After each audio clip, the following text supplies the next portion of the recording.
thanks. I've never felt so fancy before.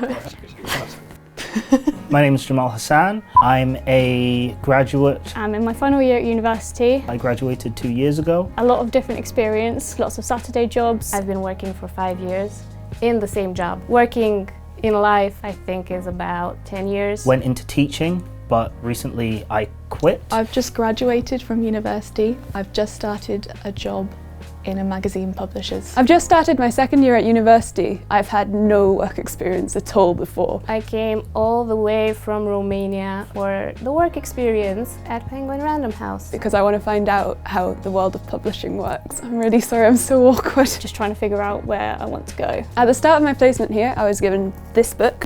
How to go to work. How to go to work. How to go to work. How to go to work. And here are some of my thoughts on it. Okay, take two.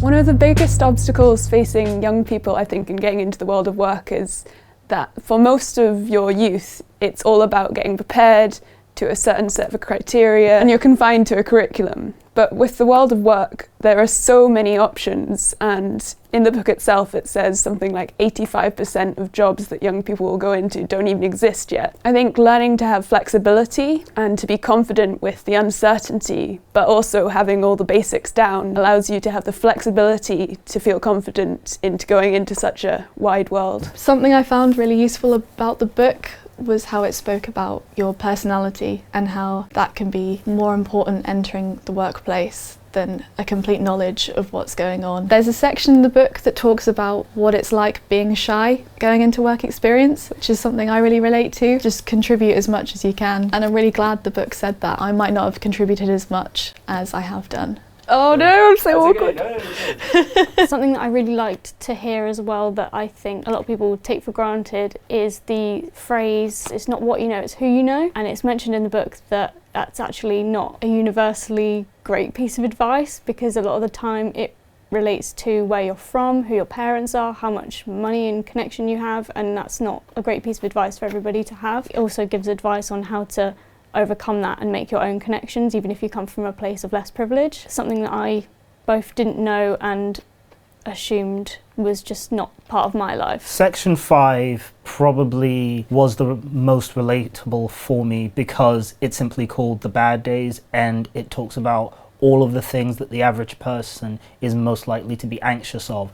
The time when you make a really big mistake, for example. Often it can be tempting when you've made a mistake to not tell anyone. Something the book talks about is how you need to own your mistakes and nip them in the bud once they're done. And often the mistakes you've made aren't as big as they seem, which I really found useful because I made a few mistakes this week and I was thinking, oh no, this is so bad. But there's a whole section in the book that told me it doesn't matter. In the early chapters, it tells people about the things they can do to build up their CV. It will involve things that are outside of work, for example, volunteering, work experience. No one told me I should really keep track of all the volunteering I do. I just did it, and at the end, oh, you should really keep that because it really works in your CV and everything. People look for it because it shows that you're a better person.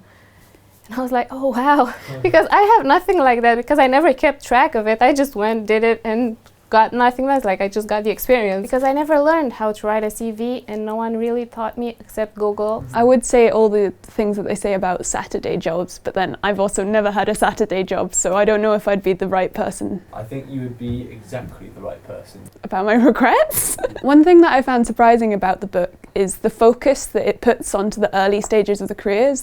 Even Saturday jobs are sort of broken down into what you can learn from them. If you're younger, still at school, before university, this is a really good place to start. Good to get advice from someone who actually can teach you how to go to work. The biggest obstacle I've had in my career is the disillusionment that comes with graduation. You graduate and you think, oh God, I'm going to go into the world of work. I'm going to take the world by storm. I'm going to get my MBE before I turn 30. And then after 6 months of unemployment, you just realize that none of that is real and that you have been lied to.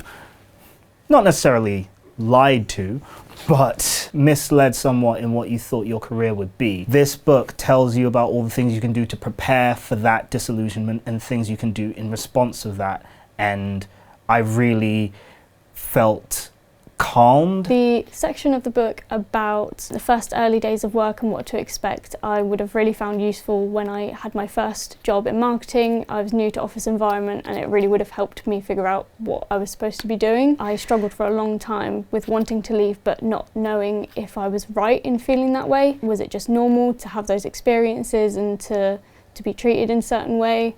Or do I have the right to leave? It's not just the fact that they mention there will be cliques in an office, but also the anxiety a person will feel in being an outsider. Coming into a place where everyone already has made their friends, has their circles, has everything established. It has a section on all the little details that hang you up. So there's a section on phone calls, conference calls, video calls, just things that you maybe don't get a chance to get advice on from other people because it's just taken as for granted. Often it can feel like you want to be at the top or you want to be doing the really important work. And something the book highlights is that the work you're doing is still so important. For example, there's a quote from the book that says, "There's a charming apocryphal story about US President John F. Kennedy visiting NASA and asking a janitor what he was doing.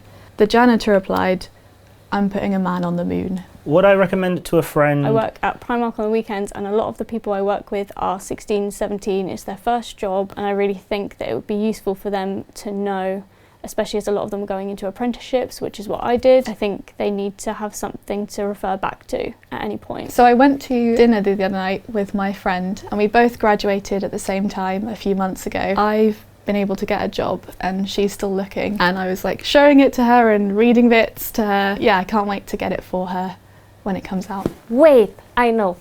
Go for it. No, because I actually recommended this one to one of my best friends. I recently quit. This is definitely a book for someone to have at a very young age and to keep for a long time. And to my friends now, definitely to the ones who are struggling with figuring out what to do and how to do it, this book would be great for them. And hopefully it will help her as much as it has helped me.